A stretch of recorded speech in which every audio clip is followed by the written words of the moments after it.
Race in Philly calls for police reform, a partnership between NBC 10 and the Philadelphia Tribune.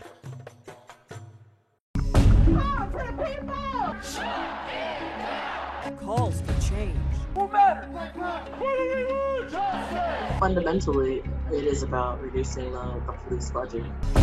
All in the name of George Floyd, Breonna Taylor, and many others. I said, well, why did you come for me?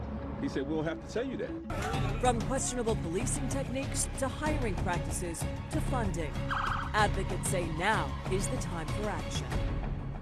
Thank you for joining us for Race in Philly, NBC 10's special series of shows focusing on racial inequity in our area. I'm Jacqueline London. And I'm Jim Rosenfield. Since the initial unrest in late May and early June, we've been looking at the protesters' demands for police reforms. The reforms they believe will help fix years of racial bias in Philly PD. We start with where police officers can live. NBC 10 investigative reporter Claudia Vargas breaks down the new residency requirement. Sandra Webb lives in the city's Hunting Park neighborhood. It has one of the highest violent crime rates in the city. Homicides, robberies, and assaults are commonplace. So is drug dealing, she says. Why are y'all just hanging out on the corner? She thinks that if police would engage with the youth in a positive way, maybe the neighborhood would improve. I understand they don't have jobs. But if the police will come out and talk to them, give them some advice of what you can do besides hang on the corners, I think that would help. Based on city payroll records, hardly any police officers live in that area, and those that patrol do so from a car.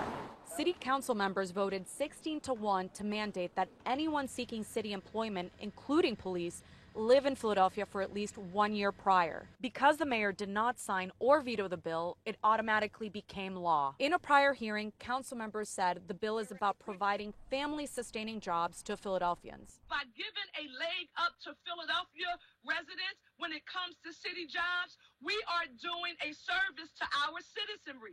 Anti-violence activist Bilal Qayyum is happy that council is moving in that direction. I'm for recruiting more and more minorities, or particularly blacks, to the police department. But I'm saying we have them here in the city of Philadelphia.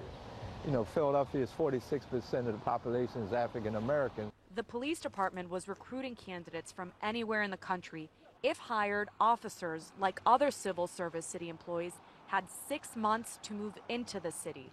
FOP President John McNesby previously told us that system works. He calls the new law bad legislation.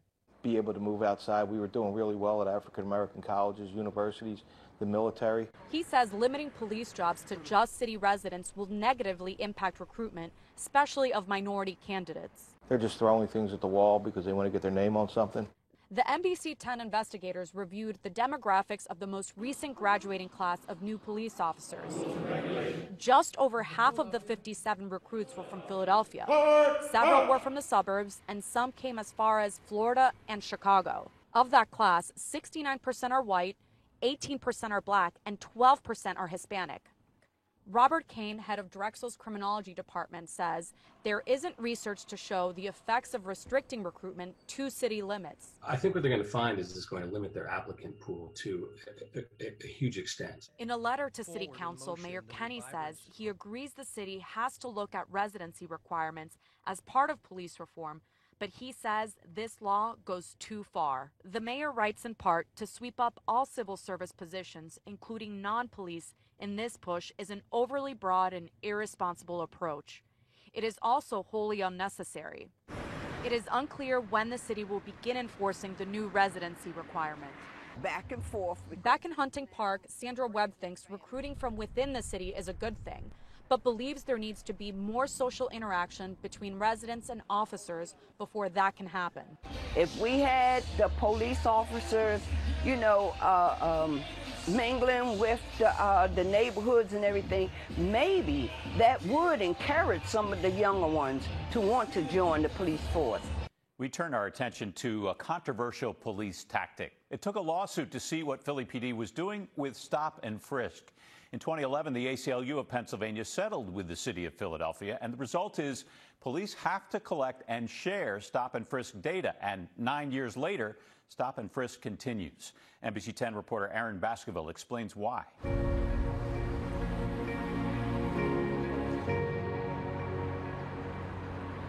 It makes them afraid to talk to them. It makes them afraid to just be open and friendly because you don't know if you stop. If I speak to a cop, if I'm walking past you and I speak to you, you don't know if they're going to be like, okay, I want to check you right now. In the shadows of a homemade cardboard sign that read Black Lives Matter, Shatia Lucas talked about her perception of Philadelphia cops. She says her West Philly friends would be nervous if they drove up right then and stopped. If cops run up, usually people running. And you shouldn't think like that. You should think like, if I ain't doing nothing wrong, I'm not, I'm not going to be harassed. Lucas tells NBC 10 it's a common fear in many communities of color. Some are scared of being stopped and searched for no reason. There's a renewed push in the city to get rid of unconstitutional stops and searches, also known as stop and frisk. I have my phone, and I'm looking at my phone. They came right up and said, take your feet off the pole, put your hands behind your back. We want to make sure you don't have no warrants for your arrest. I didn't. Eric Wendell claims he was stopped, handcuffed, and searched about a year ago walking down Broad Street in North Philly. The 62-year-old, who has officers in his family, says he was caught off guard when several bike cops rolled up on him. Once I said, well, why did you cuff me? He said, we don't have to tell you that. He said, we're investigating. I said, investigating what, officer? We're just investigating. According to a random sample of stops from October to December of last year, the ACLU found that 71% of those stopped in Philadelphia were black. The agency says 18% of those stopped and 39% of those frisked were done without reasonable suspicion, making them unconstitutional. Stop and frisk is something that should be ended. It has not been proven to be effective in curtailing crime. Denitra Sherman is with the ACLU. She says the tactic of stop and frisk should be banned by the city. She points to the data, believing it's obvious cops are unfairly targeting black and brown people. Police have their own reason why more minorities are being stopped. They say pedestrian stops are done in high crime areas, and those areas tend to be more demographically diverse. When it comes to these stop and frisk, I think about 1%, if that, have actually produced any contraband. A spokesman for the mayor tells us all major cities do these stops, and the core issue is whether cops are following the law. They need suspicion of criminal activity to stop you and shouldn't frisk you unless they reasonably believe you are armed and dangerous. I could be walking down the street, and if it's 11 o'clock at night and I see something in the window I want to look at, I should be able to look at it. That don't mean I'm thinking about breaking into it. The latest numbers from the city show pedestrian stops declined over 5 years. In 2015, there were more than 213,800 stops. Fast forward to 2019, and we're talking about nearly 77,000, a 64% drop. Philadelphia Police Commissioner Danielle Outlaw says it's a valuable tool that she wants around. I don't want to take away, especially since we're experiencing a lot of things that we're seeing here, but we have to make sure that we're on our P's and Q's. The city gave us this statement saying, quote, the mayor's position has not wavered since the start of this administration. He remains fully committed to eliminating unconstitutional stops, and we are clearly heading in the right direction. No big city had ever given their residents, the people of the city, the opportunity to voice their concerns about this highly controversial policing tool. Councilwoman Sherelle Parker fought to get this issue on the November ballot. She wants the people of Philadelphia to send a clear message about how they feel about stop and frisk. Should the fact that these men are black be just cause for them to be stopped by law enforcement? We walked around sections of her district in Mount Airy as she explained why this is going up for a vote. When the people speak, we will then have had the residents of the city of Philadelphia call for the elimination of unconstitutional stop and frisk. We will have had legally the barely consent decree to say Philadelphia needs to eliminate this practice. Police have extensively updated their technology, added accountability measures, and boosted training at all levels to cut down on unconstitutional stops. A lot of it is getting to know officers for who they are, they're seeing the human behind the badge, understanding our intentions, understanding the why when we're here, but it's also ensuring that they see that we hold ourselves accountable when we know we've messed up. In the neighborhoods, people tell us they need to feel a tighter bond with police. Only then, they say, will they be able to trust again. So what if police cross the line? You might not know this, but there's a legal term called qualified immunity that shields them from lawsuits. I recently spoke with the Philadelphia Tribune managing editor Irv Randolph about calls to take down that protection. What does that term mean exactly, qualified immunity? Qualified immunity is a legal doctrine that protects government officials and police officers from civil lawsuits. It was created so that government officials and police can go about doing their job without worrying about being mired in lawsuits. So qualified immunity protects cops even when it's determined that rights were indeed violated? Yes. Well, if you could prove that a constitutional right was violated, you are able to file a lawsuit, but the bar is raised so high, that's something that is rarely ever makes it. So the underqualified immunity, police are, for the most part, protected from civil lawsuits. So therefore, there's no accountability. Can qualified immunity be abolished? And if so, what would it take? Of course, in Congress, there are bills on to end qualified immunity. That so far have not gotten enough traction to actually pass. This summer, there were two major police reform packages of legislation. The Democrats they passed legislation in the House. They failed, did not go forward in the Senate. And the Republicans also put forth a bill.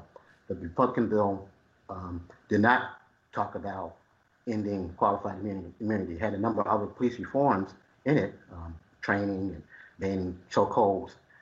But the Democratic bill does end qualified immunity. It also can be overturned. That's something that also can be done in the courts. So far, the courts have not moved to do that. The Supreme Court's premise is that government officials would do their jobs less effectively if there were a threat of a lawsuit.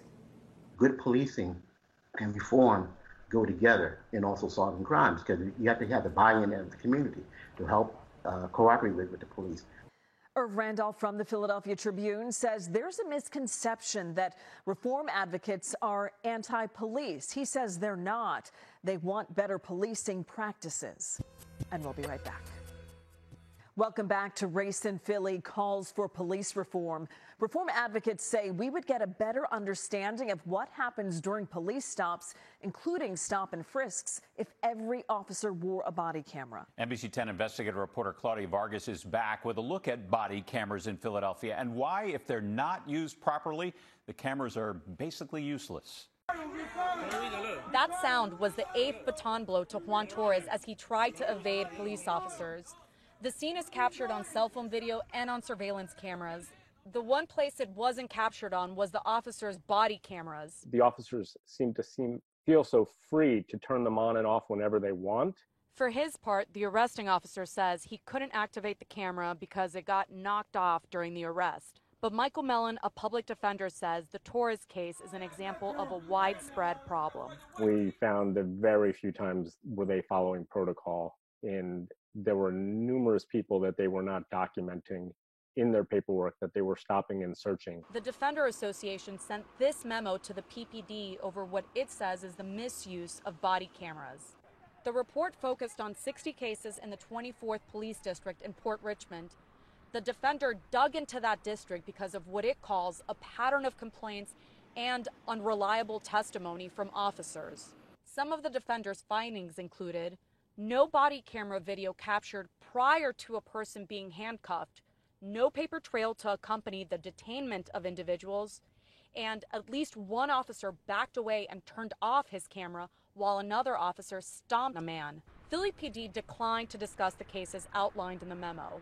I can't speak to that in specifics because to the point of an earlier question you asked, that is under internal affairs investigation. It's unclear if the officers named in the Defender's report faced any discipline. According to the department's body camera policy, if police officers do not record events they're supposed to record, they will be subject to disciplinary action. You know, I wish I could tell you that every officer follows every policy all the time.